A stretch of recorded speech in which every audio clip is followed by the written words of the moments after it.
歡迎嚟到懶人村嘅頻道。今日咧，我哋就要嚟介紹呢個機械臂啦。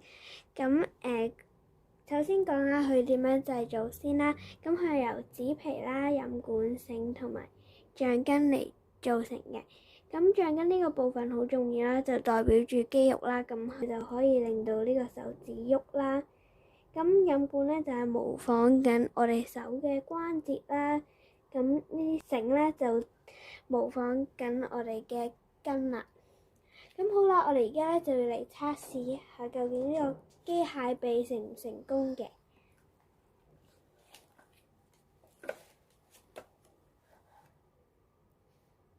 然後我哋可以放翻低佢啦。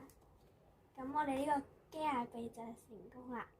咁好啦，我哋今日嘅影片就到呢度啦。鍾意嘅話記得 like 同埋訂閱我哋嘅頻道。咁我哋下集再見啦，拜拜。